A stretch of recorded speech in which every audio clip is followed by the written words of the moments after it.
Bismillahirrahmanirrahim. Assalamualaikum warahmatullahi wabarakatuh. Alhamdulillah. Alhamdulillah. Wa bihi nasta'inu wa nastaghfiruh.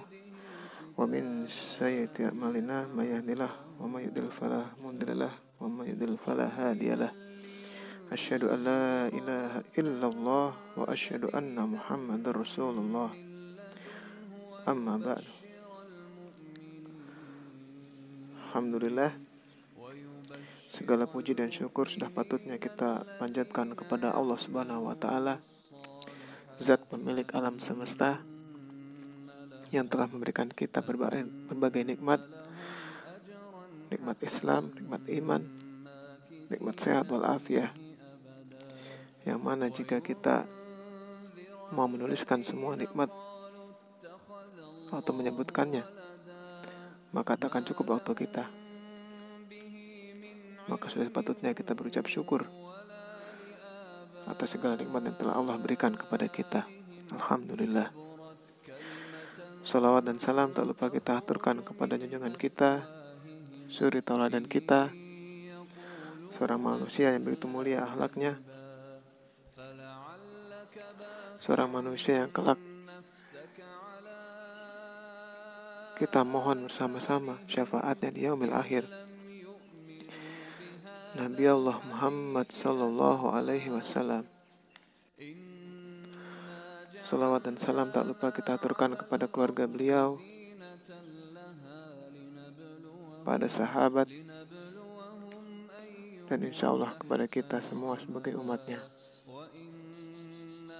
Mudah-mudahan kita senantiasa menjalankan apa yang telah dijalankan atau sunnah-sunnah dari Rasulullah SAW.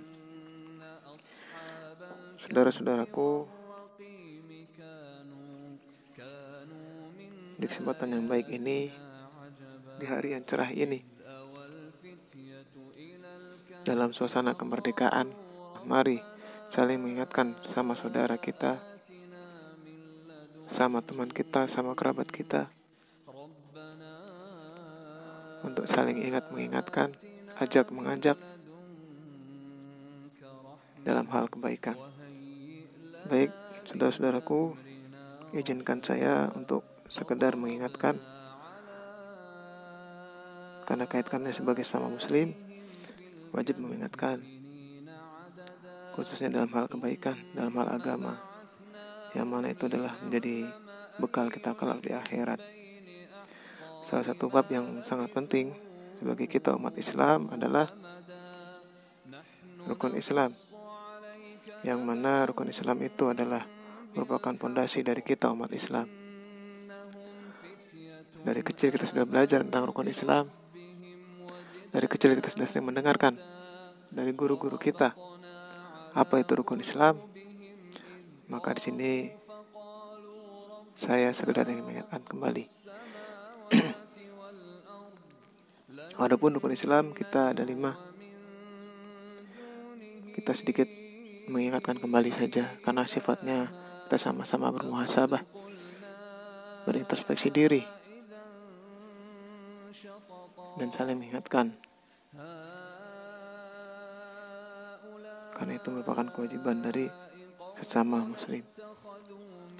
Rukun Islam yang pertama adalah syahadat. Alhamdulillah, kita sebagai umat Islam, terlahir dari keluarga Islam, maka otomatis kita sebagai pemeluk agama Islam. Adapun kaitan dengan syahadat ini, syahadat adalah merupakan kalimat tauhid yang mengagungkan dan bersaksi bahwasanya adalah tiada ilah selain Allah, dengan melafazkan asyhadu alla ilaha illallah wa asyhadu anna Muhammadar Rasulullah. Tiada Tuhan, tiada ilah selain Allah, dan aku bersaksi bahwasanya tiada utusan Rasul adalah Muhammad adalah utusan Allah. Adapun saudara-saudara kita yang baru memeluk Islam, mu'alaf, dan diberikan hidayah oleh Allah, yang tadinya belum memeluk agama Islam, Allah berikan mereka hidayah sehingga mereka memeluk agama Islam. Maka diwajibkan bagi mereka untuk bersyahadat, bersaksi bahwasanya tiada Tuhan selain Allah, dan bersaksi Muhammad Rasulullah adalah utusan Allah. Maka dengan bersyahadat, syahlah dia memeluk agama Islam. Masya Allah, begitu banyak saudara kita yang mu'alaf, begitu dapat hidayah langsung mendalami atau mempelajari agama Islam dengan baik dan istiqomah. Mudah-mudahan kita juga senantiasa diberikan kekuatan dan diberikan kemudahan untuk memahami ilmu agama Islam dan bisa istiqomah di jalannya, menjalani segala perintah Allah dan menjauhkan segala apa yang dilarang. Baik, rukun Islam yang kedua adalah sholat. Terkait sholat, kita sebagai umat Islam sudah tahu adalah sholat itu wajib hukumnya bagi dari yang sudah balik sampai akhir hayat, baik dalam keadaan sehat maupun dalam keadaan sakit. Semua ada tuntunannya, semua ada tuntunannya, semua ada tata caranya. Kita bisa pelajari. Jadi jangan sampai kita melalaikan perintah sholat, karena itu merupakan kewajiban kita sebagai umat muslim, umat Islam. Yang terjadi adalah banyak saudara-saudara kita Islamnya Islam KTP, di KTP-nya Islam, tapi dengan mudah meninggalkan sholat, melalaikan sholat. Mendengar azan, tidak menghiraukannya. Bahwasanya azan itu apa? Azan itu adalah panggilan, seruan untuk kita bersolat, meninggalkan segala aktivitas dunia, meninggalkan pekerjaan kita, kegiatan kita, aktivitas kita, untuk bersegera menghadap Allah. Kalau di dunia kerja kita absen pada perusahaan, absen pada bos kita. Hablum minan nas, hablum minallah, kita wajibkan sholat, absen kepada Allah. Tidak lama, sehari cuma 5 kali.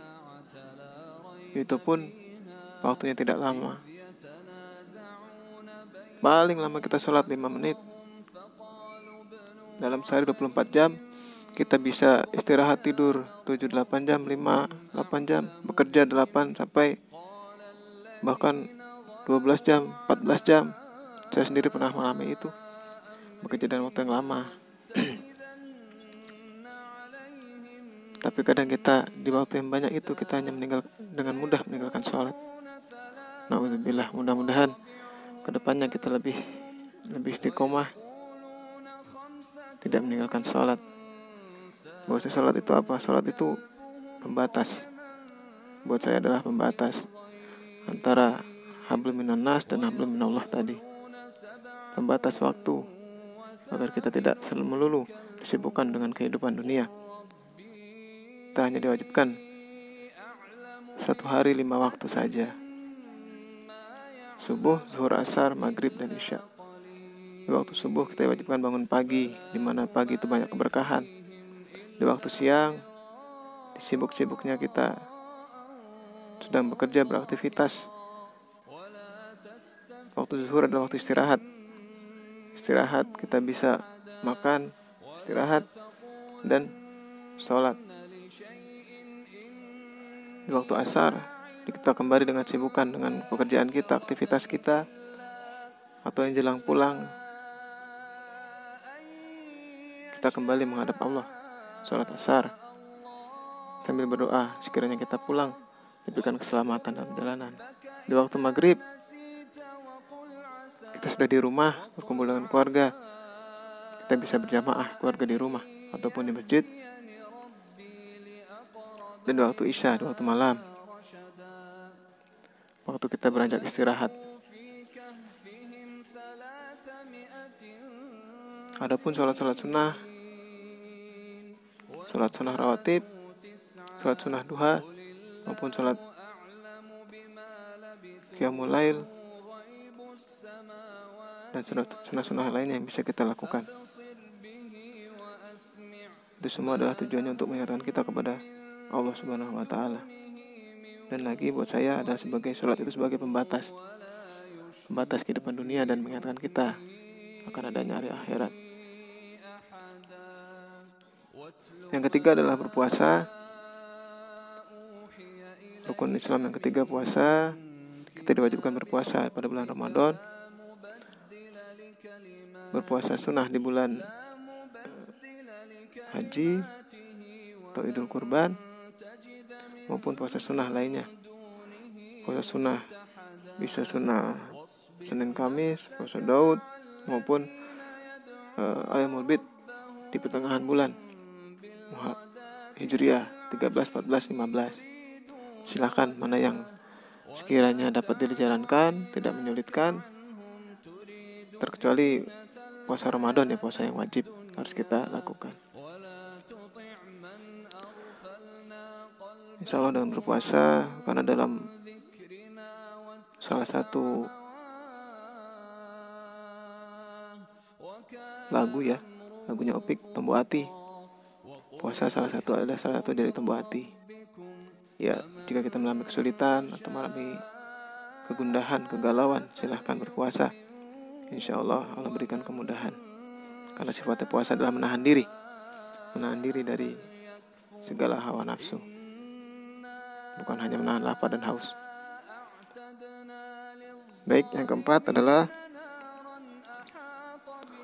tentang zakat. Rukun Islam yang keempat adalah zakat. Zakat juga ada zakat wajib, zakat fitrah, maupun zakat yang sunnah, zakat mal, ataupun kita berkelebihan harta bisa dilanjutkan dengan infak atau sedekah.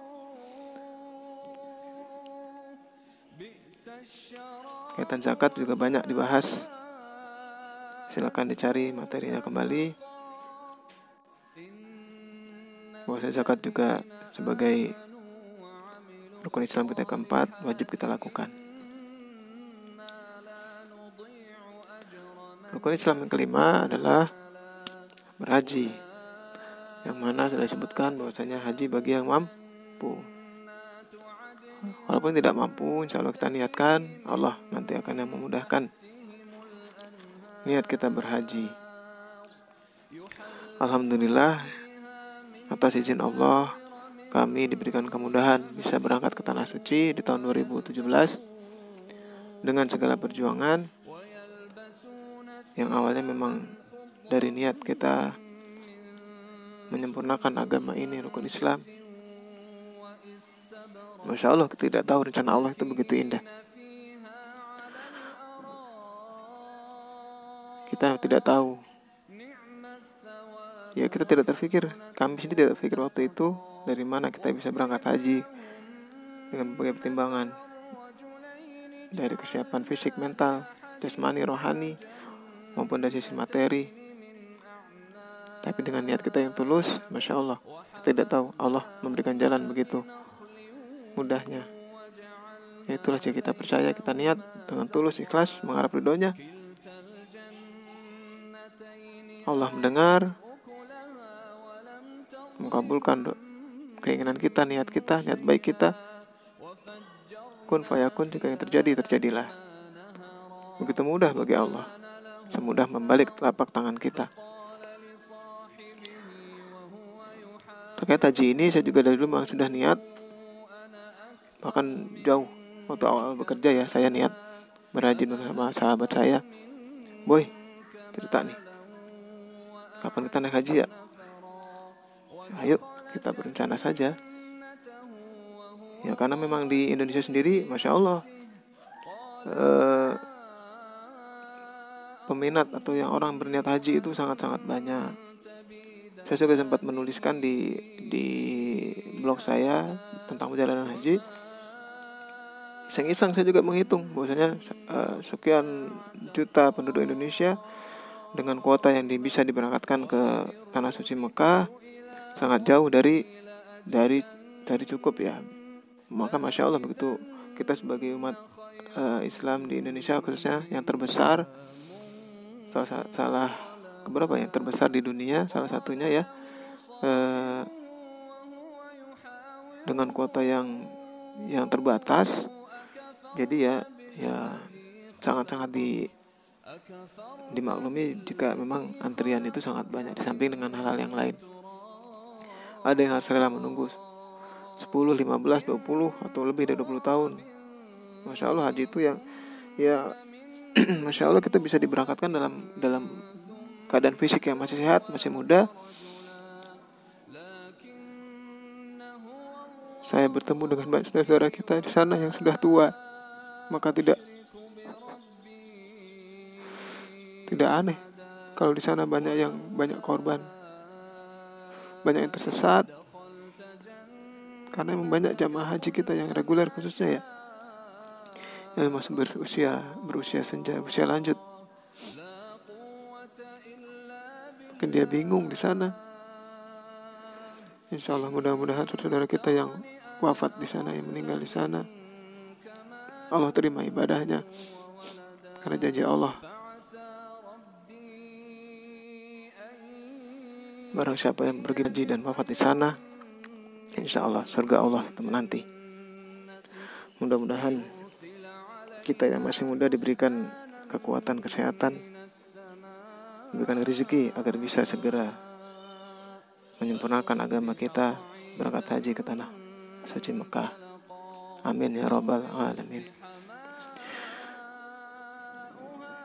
Yang penting kita niatkan dulu dari hati kita, niatkan dengan tulus. Insya Allah yang akan memudahkan jalannya. Demikian sedikit mengingat atau saling muhasabah terkait rukun Islam. Mudah-mudahan kita dapat meningkatkan kembali keimanan ketakwaan kita dengan menjalankan segala perintahnya dari perintah Allah dan menjauhkan segala larangannya. Yang mana rukun Islam ini adalah, kembali kita ingatkan, sebagai fondasi umat Islam. Jika fondasi itu kuat, maka kita tidak akan mudah goyah.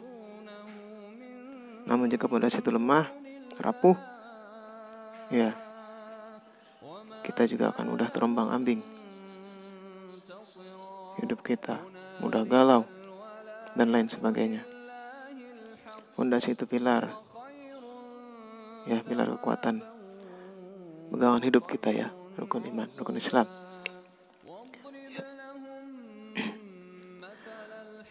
Mudah-mudahan, mari, kiranya sudah terlalu panjang, mohon maaf.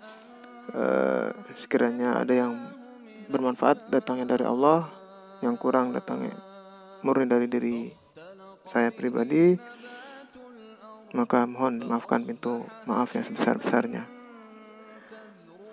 Mudah-mudahan bermanfaat, khususnya bagi diri saya sendiri di penghujung tahun Hijriah ini dan masuk tahun baru Hijriah. Selamat tahun baru Hijriah 1442. Semoga kita menjadi umat Islam yang menjadi lebih baik lagi, menjadi lebih istiqomah ya, istiqomah dalam beribadah, dalam menjalankan rukun Islam. Ya, mudah-mudahan kita senantiasa menjaga keimanan kita. Memang keimanan manusia itu ada kalanya naik, ada kalanya turun. Itu manusiawi. Maka kita harus bisa menjaga keimanan kita, jangan sampai jatuh, jangan sampai turun. Mudah-mudahan Allah berikan kita kemudahan dalam segala urusan kita, insya Allah, dalam menjalankan rukun Islam ini. Wallahu a'lam bishawab. Rabbi zidni ilma warzuqni fahma. Wabillahi taufiq wal hidayah. Assalamualaikum warahmatullahi wabarakatuh. Insya Allah kita bertemu lagi dengan muhasabah diri yang lain. Insya Allah.